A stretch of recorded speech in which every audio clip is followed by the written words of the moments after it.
I'm a simple man when it comes to gaming. I like real-time action, hacking and slashing, frenetic gunplay, whatever gets the blood flowing and keeps my focus locked in.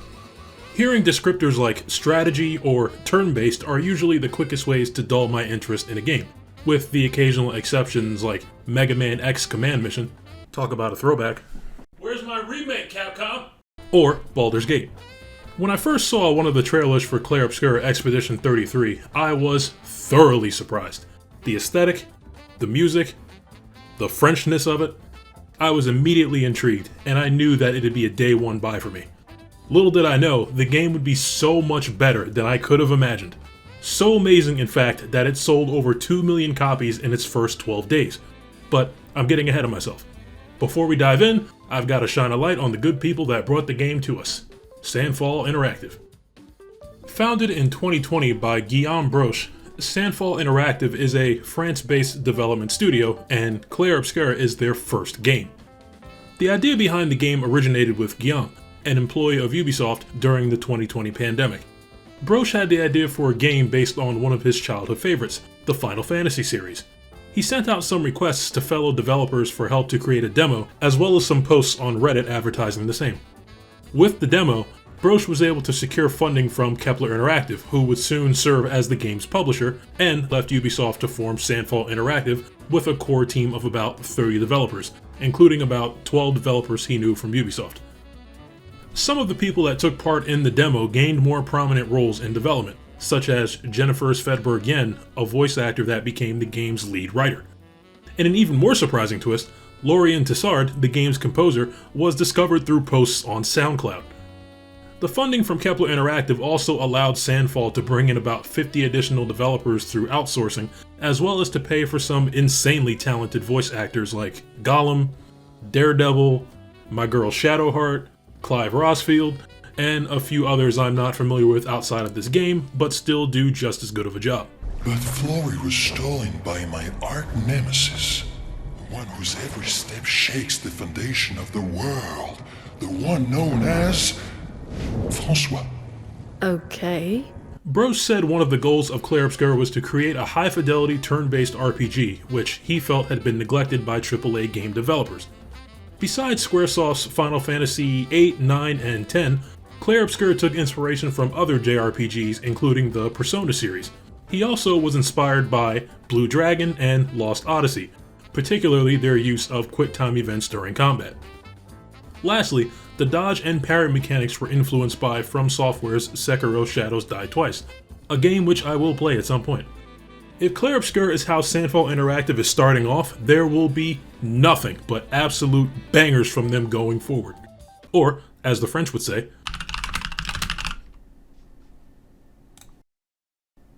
Très bon travail. The world of Clair Obscur is, distressingly, ruled by a being called the Paintress. Every year, the Paintress rises from her seat at the Monolith, a giant stone monument at the far end of the continent, and paints a new number. Once this happens, everyone of that age on the island of Lumiere is gommaged, or scrubbed, never to be seen again. The first gommage was at 100, so everyone of that age went poof. Realizing the threat that kind of incident could pose going forwards, the first expedition, Expedition Zero, was formed from everyone willing and able to raise arms against the Paintress, and they set out to stop her. If you've paid attention to the title of the game, they were obviously unsuccessful. Every expedition afterwards did their damnedest to map out various routes to the monolith, develop new inventions to aid them in their mission, and relay vital information back to Lumiere, whether it was about the dangers of the continent or about Nevrons, the name used to refer to the painted monsters that roam pretty much every inch of the continent. When the game opens, we find one of the main characters, Gustav, on his way to attend the 67th Gommage. The people of Lumiere have largely accepted their fates under the Paintress. Sure, they always hope the current expedition will defeat her and end the Gommages, but they also understand that they have to be prepared for the Gommage to happen, so they made something of a holiday out of the event. Once the Paintress rises from her seat and erases the 34, everyone of that age vanishes. The expedition, who is always ready to go by the time the Gommage happens, get the night to mourn or get pissed drunk, or both, and the next day they set out on their expedition. That whole prologue section will take you a while if you talk to everyone and take part in various interactions that teach you the basics of combat. I certainly did talk to everyone, mainly because it really shines a light on just how beaten down the citizens of Lumiere are, and it fully immerses you in the game world, making you take your role as an expedition member a lot more seriously. The continent is quite the sight to behold. The map is a decent size, and there are dozens of different regions to enter and explore. Some of those are nothing more than small areas holding a single music record for you to play back at camp, but still. While exploring a zone or moving across the continent, nothing can harm you, unless you run into Nevrons, so you're free to poke around everywhere you can reach, which will reward you with various things, like Pictos, which we'll cover shortly, things that may relate to side quests, or items that can increase your healing tints, energy tints, revive tints, chroma elixirs, items to increase a character's maximum lumina points, or chroma catalysts used to upgrade your weapons. You can even find expedition journals, which are recorded accounts from other expeditions that have made it to where you are. The areas themselves aren't that large, and any instances of platforming required to reach certain spots are not extensive or complicated, save for that one jump quest at the Gestural Beach, so just keep an eye out for the little beams of light as you make your way through different areas. As you go between combat encounters, you're liable to get worn down, as far as health goes. You can use a chroma elixir at any time outside of combat to replenish the health of all your party members, or visit an expedition flag if you're inside an area. Expedition flags are safe spots you can use to upgrade character attributes after they level up, unlock skills for each character, fast travel between any other expedition flags you've found in the current area, which won't cause enemies to respawn, and rest to replenish your item tints, chroma elixirs, and character health, but that does cause all enemies to respawn. If you're moving across the continent, you can always visit camp, which the game generally has you do after every major area you complete for the main story. At camp, you can speak to the curator, who joins you after you locate Mael, and he allows you to upgrade weapons, use colors of lumina to increase a character's maximum lumina points, or increase your healing, energy, or revive tints, which allow for you to recover health, recover AP, or revive an ally during combat. While at camp, you can also play music using any records you've found in your travels, or converse with your party members to deepen your relationship with them and unlock additional gradient skills, which we'll get to right now. One thing I should probably mention before we go further is that Clair Obscur is best played on controller, and both the game and Steam will inform you of this. Now, combat is another part of this game that was done remarkably well. To start a combat encounter, 99% of the time, you have to touch an enemy, or an enemy has to touch you. If you strike an enemy to start the encounter, the battle will start with your turn first, with the only exceptions being chromatic enemies or actual bosses. At its core, combat is simple. Characters have a basic attack, which is one hit, and generates 1 AP. Next is your free aim, which allows for ranged attacks that you actually have to aim. Free aim costs 1 AP per shot and is used to damage flying enemies or hit enemy weak spots. Then you have your skills, which do varying levels of damage to a varying number of targets and cost a varying amount of AP to use. Much like Lost Odyssey, a game I've never played, successfully using a skill in Clair Obscur requires actual input as your character performs the skill. Essentially, one-button QuickTime events. Certain skills require you to nail the button presses in order to perform every hit of the skill or deal the maximum amount of damage, so the sooner you familiarize yourself with the timings, the better. Don't be intimidated though. The inputs are the same for a skill every single time you cast it, so once you've been rocking the same skill sets for a few battles, it all becomes second nature. Characters also gain 1 AP when their turn begins, and the maximum each character can hold at one time is 9 AP. AP can also be gained by certain characters through certain skills, certain weapon level thresholds, or by using energy tints. AP is the one true cost for using skills, but each character has their own bonus condition for their skills to work at their absolute best. Take Mael for example. Mael's battle mechanic is stances. Each time she uses a skill, her stance will change to one of 3 options: defensive, offensive, and virtuose. Each stance offers a different buff to Mael. Each of her skills can be buffed by a certain stance, and switching to a new stance every turn will grant her additional AP. Combined with the fact that a lot of her skills deal fire elemental damage, and fire causes burn stacks for consistent ticks of damage on the enemy every turn, Mael will never let you down when it comes to damage, as long as she's used properly. Any character is a force to be reckoned with once you understand what their strengths are and how to abuse them. I should mention, elemental affinities play a large role in how much damage you can inflict on enemies in combat. If an enemy is weak to an element, they take more damage. If they're resistant, they take less damage, and they can also absorb damage as health or nullify it completely in some cases. Mael can almost always get around this by using her skill, Degagement, which forces its target to develop a weakness to fire for 2 turns. Combine that with Mael's variety of fire attack skills, and most enemies will end up as a pile of ash before long. Depending on the skills she has equipped, the weapon she's using, or the Pictos and Luminas you have on her, you can increase the number of burn stacks you inflict at a time, you can increase the damage and critical chance of each damaged tick caused by the burn stacks, and you could even make it so other party members do increased damage to any enemies suffering from burn stacks. The stronger or more useful the skill, the more AP it costs, and you can only equip 6 skills at a time, so try to assemble an easily sustainable loadout that is complemented by the character's unique battle mechanic. You know how to attack, but what about defending? When it's the enemy's turn, they're very likely to attack you. Dodging is the easiest way, to me, to avoid damage. A friend of mine was having a bit of trouble getting the timing down, and so was I at first, because it's not like there's iframes that you can take advantage of, just like a certain other type of game. My advice to her is the same advice I'm going to give to you. Look for cues to know what attack is coming and when to dodge. Enemy attacks will be described at the top of the screen, and those words will always precede the same attack or combo. Next, look for flashes of energy or light and listen for audio cues. A lot of enemy attacks will flash at the perfect moment for dodging, or make a distinct sound that denotes the same thing.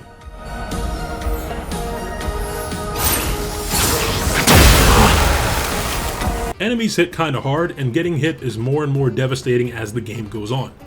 Learning the enemy attacks is the only thing that will keep you alive. If dodging becomes too easy, there's parrying. The timing window for parrying is even more finicky than it is for dodging, but the end result for fully parrying an enemy's attacks is additional AP and a counter, one of only a few ways to deal damage to the enemy when it's not currently your turn. After parrying comes jumps. When it's time to jump and attack, a symbol will appear on the screen along with an audio cue telling you to watch out. It's locked on you. I'll do it.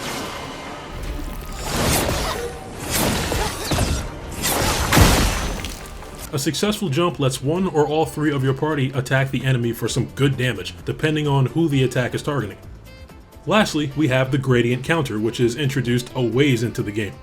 When an enemy launches a gradient attack, the screen will flash with ink and play a specific audio cue, and it's up to you to hit the gradient counter at the right moment.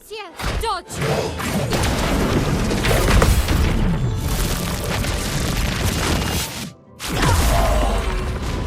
If done right, you get to deal massive damage to the enemy as your reward. Eventually, you get the ability to use gradient attacks, which cost gradient charges instead of regular AP.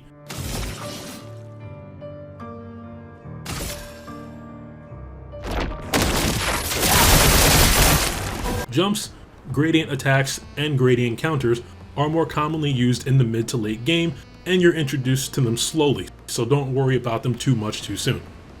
Aside from the obvious reasons, parrying or dodging enemy attacks also saves you from suffering status ailments, like exhaustion, which prevents you from gaining AP for a set number of turns, or inverted, which makes any attempt to heal yourself result in damage, or any other assortment of negative effects. Just don't get hit, and you'll be fine. I should also mention breaks. Enemies have a gold gauge below their health called the break gauge.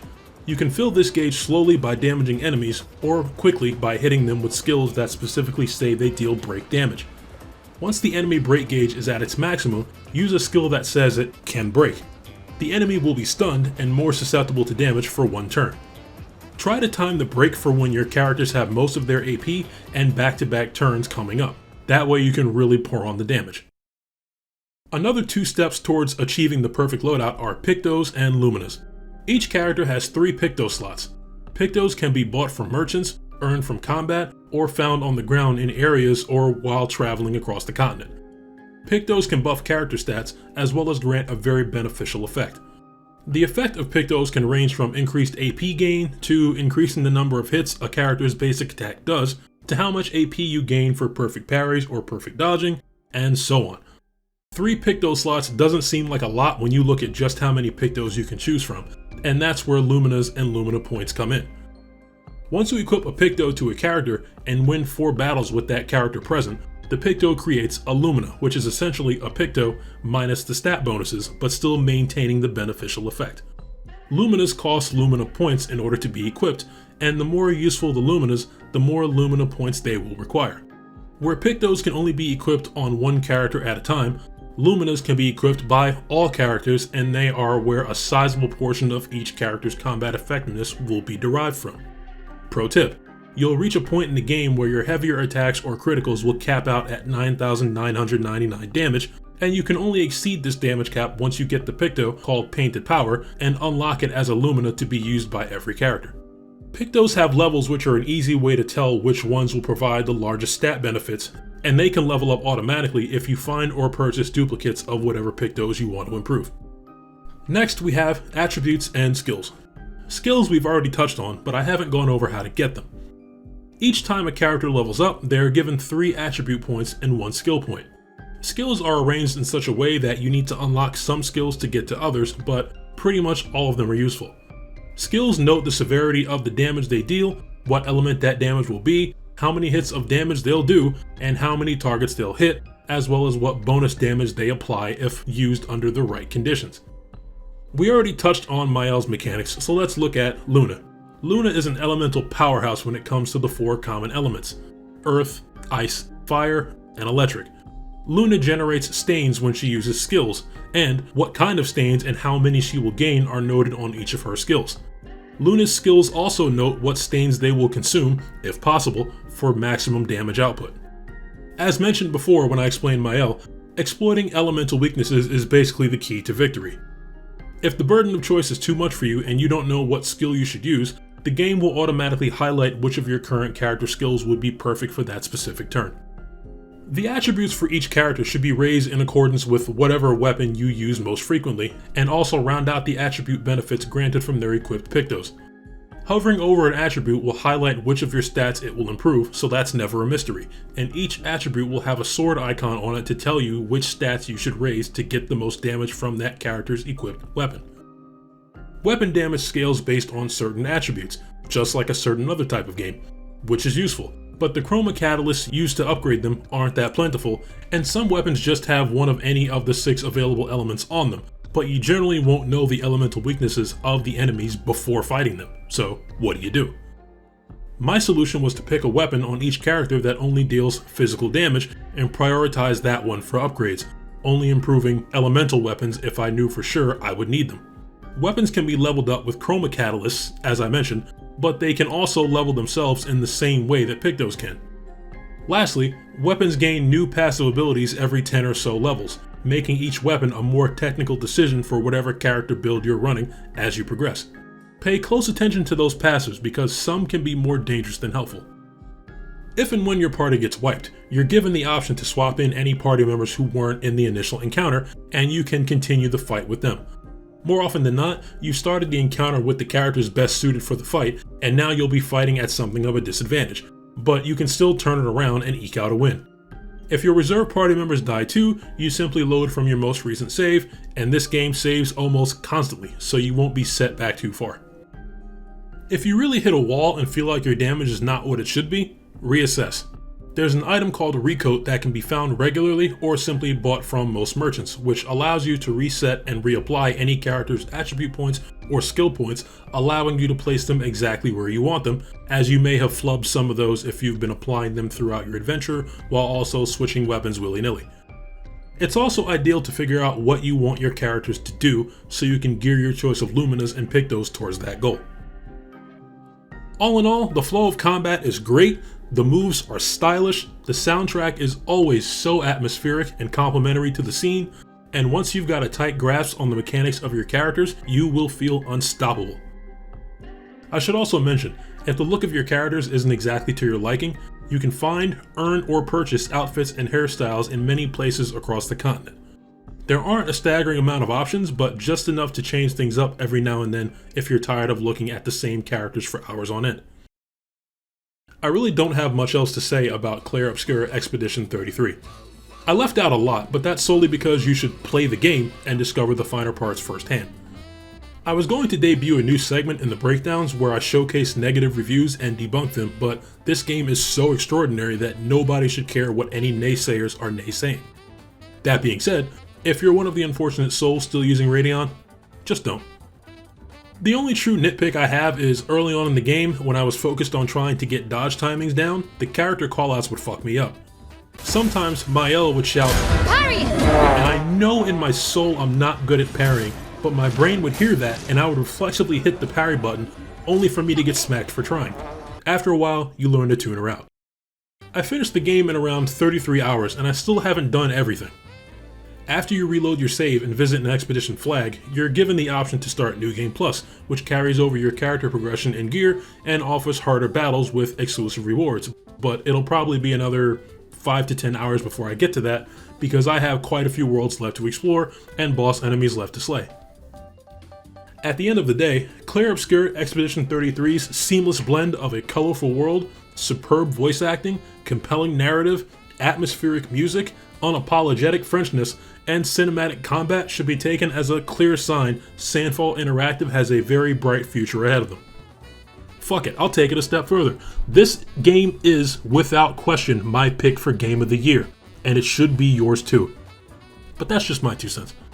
Clair Obscur Expedition 33 is available now on PS5, Xbox Series X and S, and PC for $50. If you want a discount on the PC version, visit Green Man Gaming through the link in the description for 20% off on the Steam version. But if I'm being completely honest, the game is worth every euro and then some. As usual, be sure to leave a like if you enjoyed the video and subscribe if you want to see more. This has been Expedition member Cygnus Jason, and we will break the cycle.